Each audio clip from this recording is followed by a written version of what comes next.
Hi viewers, if you are watching my channel Sudha 13 Biology for the first time, please subscribe and press the bell icon so that you will get notifications further.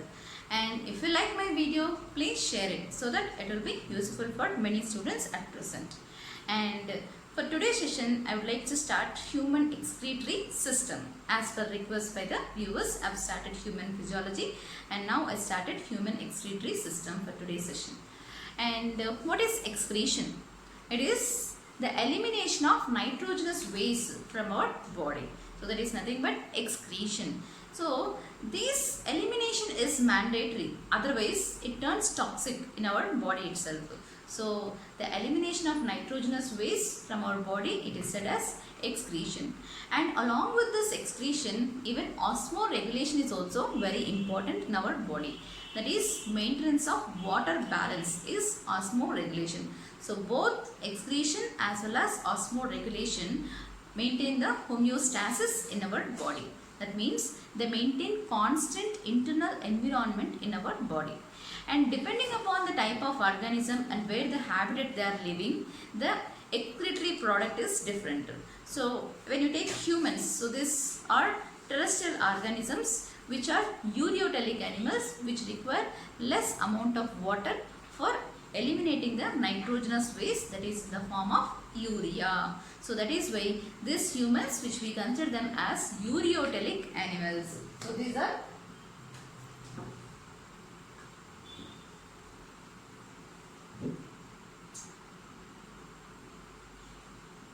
ureotelic animals which excrete urea as their excretory waste. That is the nitrogenous waste which is being excreted from the body.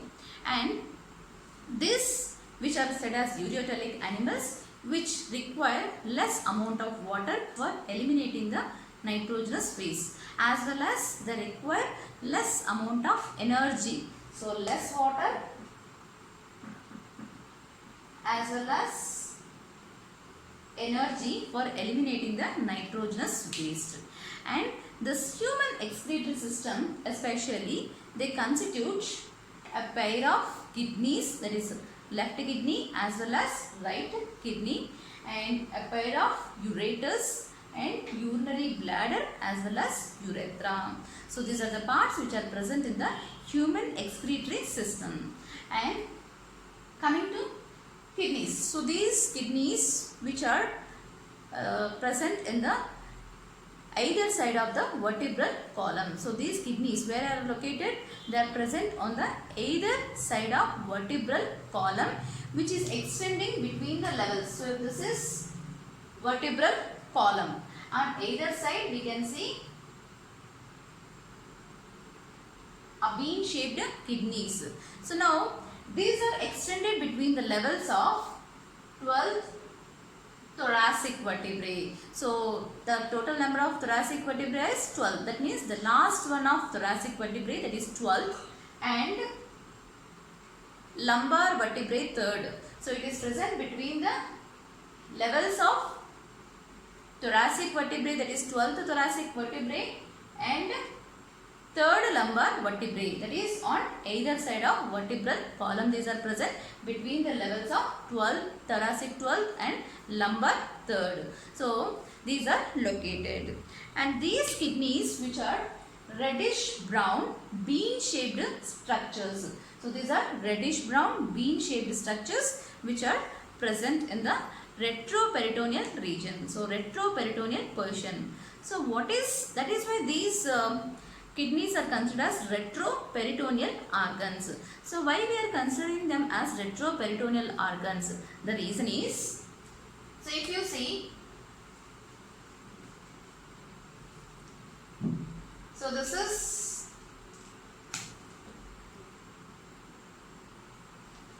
gut or alimentary canal, which is lined by endoderm, okay, which is lined by endoderm, the body wall. Next, the outermost body wall, which is considered as ectoderm, and this is endoderm. And now we know that the ectoderm is lined on its inner side by mesoderm. I'll take a blue. Ectoderm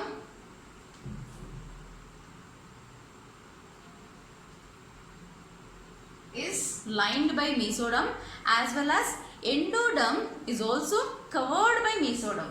Okay, so this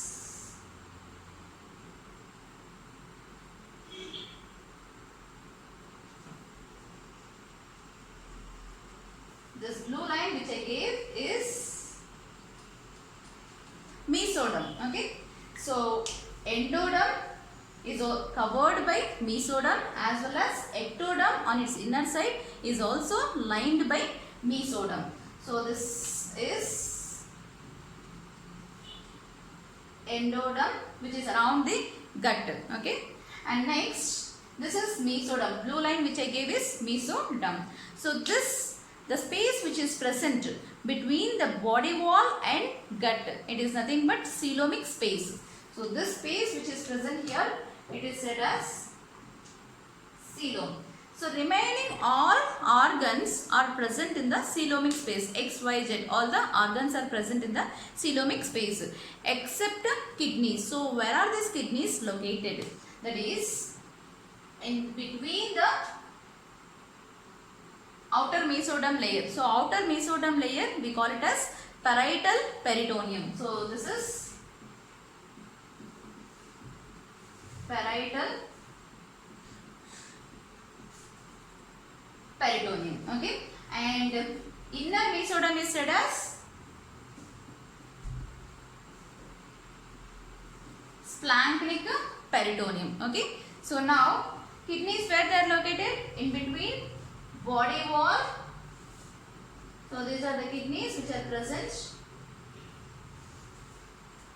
So a pair of kidneys which are present between the body wall, that is outermost body wall, that is ectoderm, and parietal peritoneum region. So kidneys are covered on its ventral side by parietal peritoneum. So that is why we consider these kidneys as retroperitoneal organs, as their position is retroperitoneal. They are ventrally covered by peritoneal region, peritoneal layer.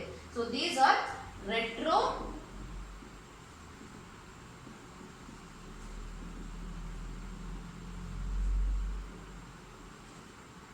peritoneal organs, as kidneys are present in between the body wall, outermost body wall, and peritoneal layer.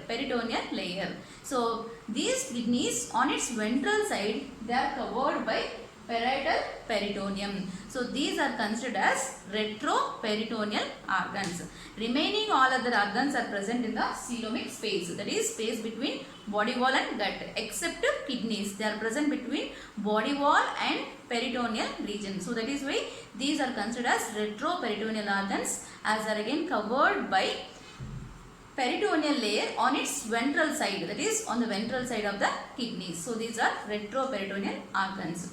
So these are bean shaped reddish brown structures, and these on its anterior end, it possesses a cap like structure which is called as adrenal gland. So a cap like structure on its anterior end, that is called as adrenal gland. And these kidneys, which are covered by a thick tough capsule like structure. Okay, so this capsule which is a three lining. So that is outer one is renal fascia, and in middle is adipose capsule, and innermost lining is nothing but renal capsule. So renal fascia, the outer one, and inner one renal capsule, which are thick, and these are made up of white fibrous tissue. So these are made up of white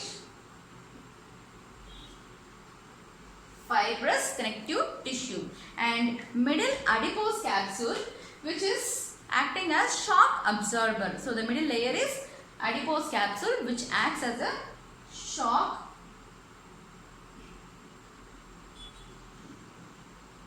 absorber.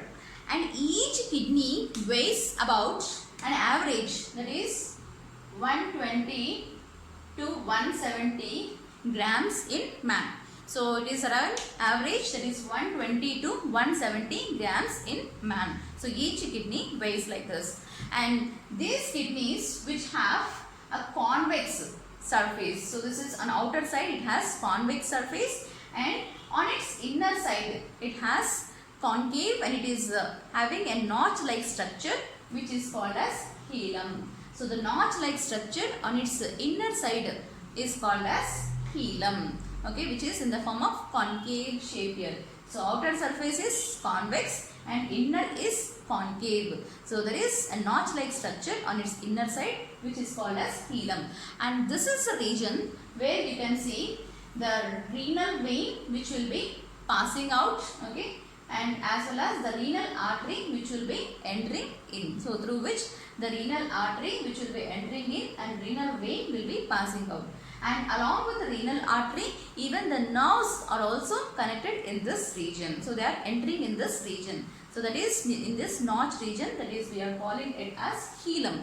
So which enters through this region, that is renal artery, along with that nerves are entering. Whereas renal vein as well as even the ureters will be going out through this pelvis region. So the notch-like structure which is present in this region where they are entering as well as leaving out, that notch is called as hilum. Okay. Now you can see the renal artery. So this is through renal. This is renal artery. It is carrying oxygenated blood along with the nutrients from the heart. So from the heart it is carrying through aorta the oxygenated blood as well as even the oxygenated blood. Along with it, it is also carrying some nutrients.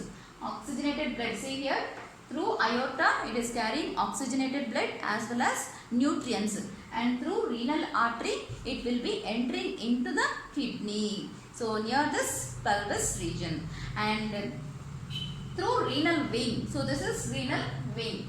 Deoxygenated blood. So this is renal vein. The deoxygenated blood after filtration will be passed through renal vein and it will be carried through inferior vena cava and reaches up to the heart. So along with this deoxygenated blood, it carries less amount of urea. So less urea, because the urea it is already filtered in the kidneys. So renal vein, it carries deoxygenated blood as well as less amount of urea, and through inferior vena cava it reaches up to the right atrium. Okay. So now inferior vena cava is the one which collects deoxygenated blood from lower parts of the heart region and taking up to the heart. So it collects the deoxygenated blood from lower parts of the heart. So now, so that is through renal vein leading to inferior vena cava and then leading to the heart. So that is deoxygenated blood, along with that less amount of urea. And next, the nitrogenous waste which is collected after the filtration will be leading through this ureters, through pelvis and then through ureters. So a pair of ureters which are collecting the nitrogenous waste after the filtration. So these ureters which are made up of longitudinal as well as circular muscles, and this is lined by epithelium which is called as transitional epithelium. So a pair of ureters which are leading into urinary bladder. So urinary bladder is present on the ventral side, that is below the abdominal cavity. So lower side of the abdominal cavity, urinary bladder is present. So ureters collect this nitrogenous waste and leading into the neck of this urinary bladder. So it leading into the urinary bladder. So now this urinary bladder is also lined by transitional epithelium. So ureters as well as urinary bladder both are lined by transitional epithelium. So this is a special type of epithelium which you can say that when the fluids are passing through this, when there is filling of fluids in this urinary bladder, so this transitional epithelium which forms as a single lining of epithelium very thin, but when it is not filled with the fluids, it will be very thick. So it will be very thick. So like compound epithelium, it will be present. So such type of epithelium we are saying it as transitional epithelium. So when it is filled with the fluids, it will be stretched, and that is the epithelium which is said as transitional epithelium. So which is the lining of this urinary bladder, and this neck of this urinary bladder opens into urethra. So this urethra which has two sphincters. So it has two sphincters, that is external sphincter as well as internal sphincter. So the external sphincter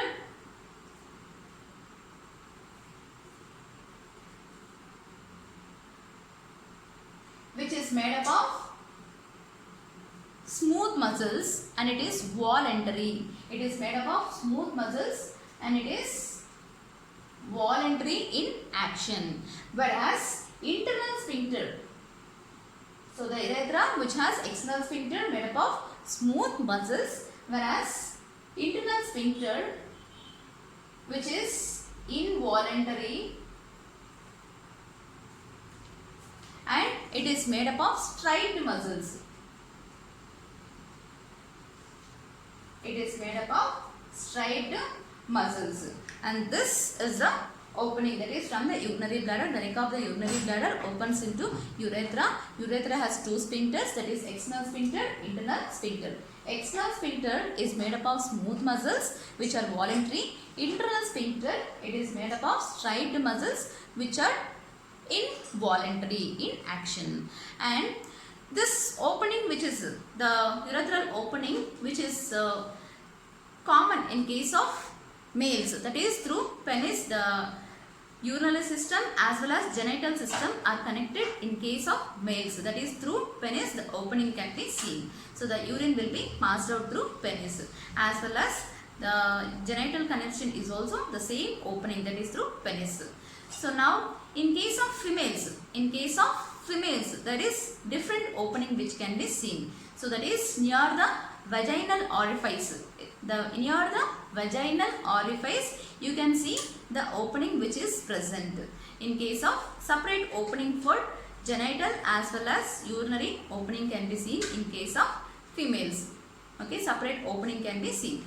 And the chances of urinary infection is again more in case of females, as it is part that is closer to the anal region. So as it is close towards the anal sphincter region, so this anal opening is closer towards the vaginal orifice, towards the through urethral opening. So this, the chances of urinary infections is again more in case of females compared to males. So this is about the structure of human excretory system. And now when we see the internal structure, so the internal structure of kidney, that is longitudinal section of kidney.